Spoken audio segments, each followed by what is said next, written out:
Саламатсыздарбы, урматтуу менин каналымдын көрүүчүлөрү.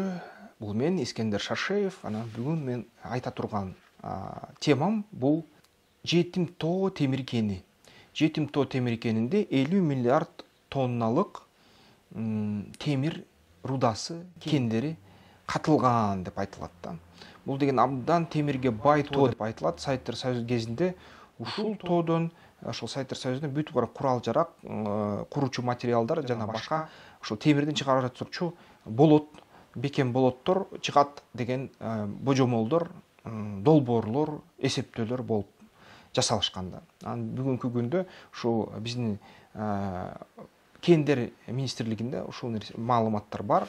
Бир кездерде ачыкка чыккан геология, госгеология сайтында толук ушул мындай сандар, так сандар айтылган болчу. Анан бүгүнкү күнү ал маалымат кайра жабылды, бөлүк менен. Ушул боюнча эң негизги суроо, анын тегерегинде кандай сөздөр болуп жатат, кандай божомолдор болуп жатат, аны өзүбүз иштете алабызбы, иштете албайбызбы, жана башка нерселерди бүгүнкү ушул 10 мүнөттүк видеодо талкуулайлы.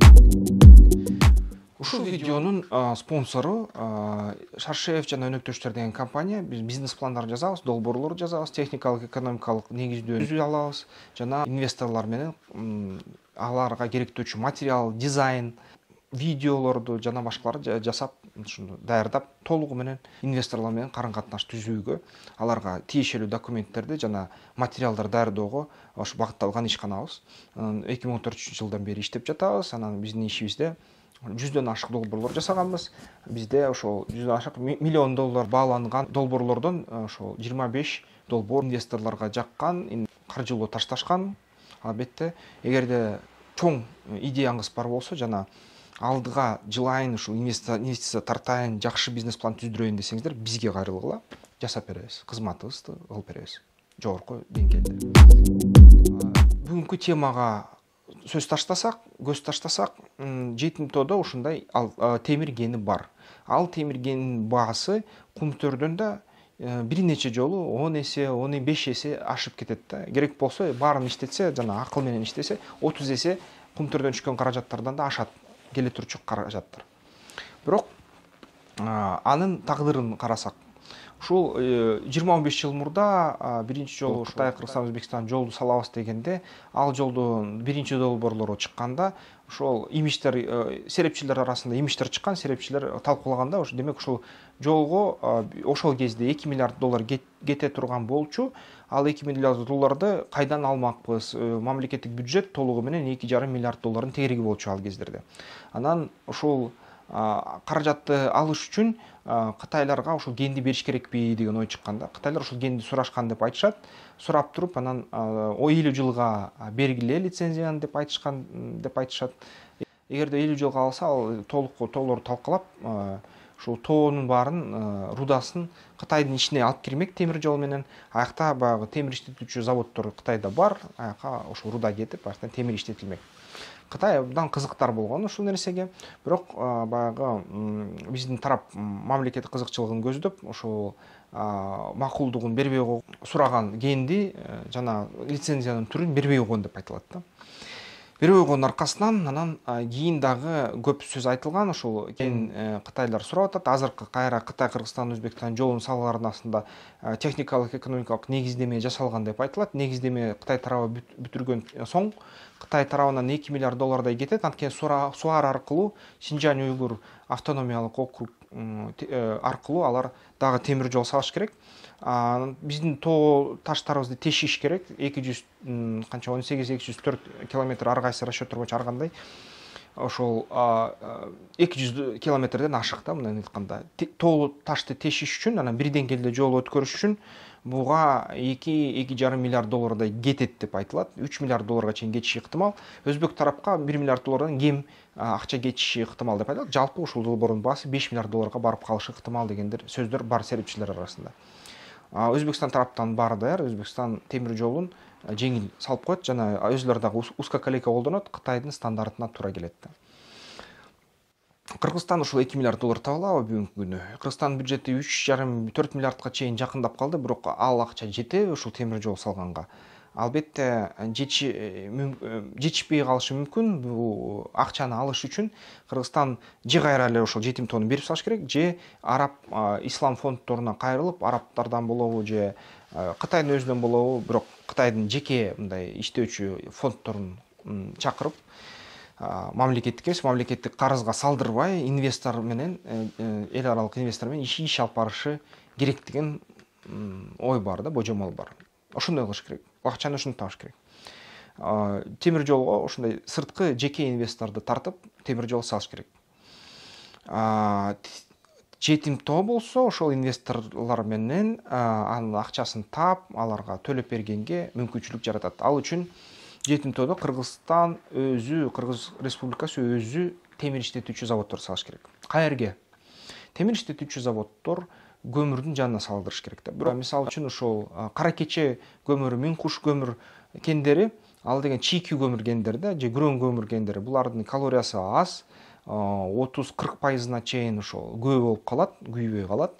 Анын жетиштүү температура, темир эритүүчү температураны бербейт. Демек, ал жерге көмүрдү байытуучу фабрикалар салыш керек да. Бул деген Фишер-Тропш реакциясы менен иштеген, көмүрдөн мазут чыгарган, көмүрдөн бензин чыгарган, газ чыгарган ошо технология бар. Бул деген технологияны колдонуп, ошо көмүрдү байытуучу фабриканы коюп, кокс көмүрүн чыгарып, мазут чыгарып, газ чыгарып, ошону менен анан иштетсе болот да темирди. Анан темирди эритүү үчүн индукциялык печкаларды салыш үчүн дагы кошумча гэс салыш керек да. Ошол гэс салып туруп, гэстин электроэнергиясын колдонуп, болот чыгарганга мындай фабрика салыш керек да. Темирди рудадан чыгарыш үчүн ошол Фишер-Тропш реакциясын колдонгон, көмүрдү байыткан жана ошол байытылган көмүрдү менен иштеген темир эритүүчү заводдорду салыш керек. Анын божомолдоп ошол баасын карасак, вилка чыкты да, вилкасы эки ача чыкты да. Бири ачасы эң ылдыйкы кете турчу акчанын көлөмү $180 миллион деп эсептелет. Эски технология боюнча, эски балар боюнча. Жаңы заманбап технологияларды колдонсо, алардын баасы 7,5 миллиардка чейин чыгып калышы ыктымал атат. Бул деген 7 миллиарддын ичине дагы 400 километр темир жол кирет. Анткени кара кечеден, жетим тоодон кара кечеге чейин темир жол салыш керек, тоону тешип. Андан сырткары дагы ушул кара кечеден балыкчыга чейин дагы 200 километрдей тоону тешип темир жол салыш керек. Ушунча 400-500 километр темир жол салганга туура келип калат. Негизи акчанын баары ошого эле кетип калат да. Ошо 4-5 миллиард доллардын тегереги ошого эле кетип калат. 2-3 миллиард доллар ушул Фишер-Тропш көмүр байытуучу фабрикага кетет. Анан ошол индукциялык печкалардыга камсыздоочу гэске кетет. Жана ошол негизи темир эритүүчү заводдорго кетет да. Ушул акча каражаттар кеткен соң бизде Кыргызстанда жогорку маяны ала турчу, жогорку билими бар ушул технологдорду окутуш керек. Аларга да бир канча 50-60 миллион доллар кетип калышы ыктымал, жана аларды да камсыздандырыш керек да. Алар бизден качып кетпесин, окуун алгандан кийин Австралияга иштеп кетпесин, Түштүк Америкага иштеп кетпесин, бизге калып кызматын кылсын. Ушундай кылышын үчүн эл аралык маяналарды камсыздастырыш керек да ошол технологдорго.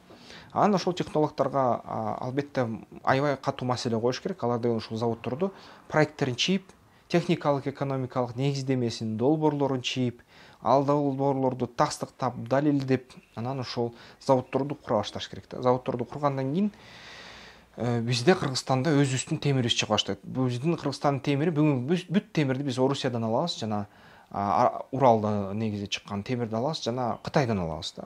Албетте өзүбүздөн темир чыкса, Кытайдын өзүнүн жогорку ошол сапаттагы темирге, арматураларга жана болотко суроо талабы аябай жогору.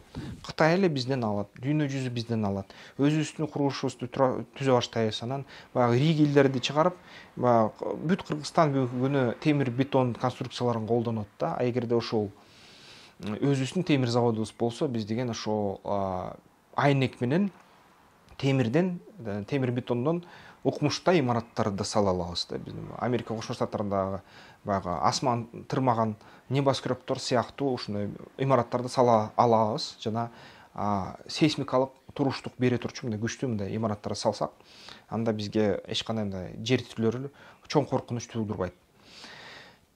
Мындай сонун бир иш да 7-8 миллиард доллар, 7,5 миллиард доллар табыш керек. Армия специалисттер табыш керек. 300дөн темир иштетүүчү технолог табыш керек, же тарбиялаш керек, окутуш керек. Андан сырткары күчтүү менеджмент тарбиялаш керек Кыргыз тарабынан. Эл аралык менеджменттерди тартып, алар менен ошол тажрыйба алмаштыруу иштерин жүргүзүш керек. Жана Араб өлкөсүнөн болобу, Британ өлкөсүнөн болобу, кайсы жерден болот, ошол инвесторлорду тартыш керек. Жумуш көп. Мисалы үчүн эң биринчи, эң жалпы долбоорлорду ким түзүп берет деп сурасаңар, мен түзүп берем. Шаршеев жана өнөктөштөр компаниясы түзүп берет. Ошол мамлекетке иштеп берет. Мамлекетте ушундай техникалык лидерлер болсо, алдын ала көрүүчү жана саясатка мындай көп кызыкпаган. Саясаттын эки түрү бар да. Бир түрү бул деген кайсы бир лидерлер өз ичинде мындай согушуп, анан алмаша берет алар. Мындай бүгүн бул президент, эртең тиги президент, үчүнчү дагы президент. Ал эми экинчи түрү бул мамлекеттик саясат да, мамлекеттик саясат болгондуктан бул жерде элдин кызыкчылыгы, өлкөнүн кызыкчылыгы ал деген лидерлерге көз каранды эмес, кандай гана лидер болбосун, баары бир мамлекеттик улуттук долбоорлор аткарылыш керек. Ага аткарылган жолунда эч кандай мындай саясат, жеке ичара ар бир адамдык мындай персоналдык саясат эске алынбаш керек. Ушундай техникалык лидерлер негизи ким гана болбосун, президент дайыма өлкөгө кызмат кылып, коюлган долбоорлорду аткарыш керек. Мен өзүмдү ушундай техникалык лидерлердин бири деп эсептейм. Эгерде биздин мамлекетте ушундай кызыкчылык пайда болсо, эгерде жетиштүү түрдө ошол долбоорлорду каржылаганга баштапкы кандайдыр бир каржы болсо, долбоорду жазып беребиз, техникалык, экономикалык негиздемени түзүп беребиз, ишти баштайбыз жана эл аралык инвесторлорду чакырыш үчүн ушундай сүрөттү тартып берип, кандай ишти алып барыш керек, ар бир кадамын проект кылуу, ага акылыбыз жетет. Ушундай эмки видеолордон көрүшкөнчө, урматтуу менин көрүүчүлөрүм, эгерде видеону тиешелүү мындай адамдар көрүп калса, байланышабыз, номеримди калтырып кетем видео астында. Эмки видеолордон көрүшкөнчө.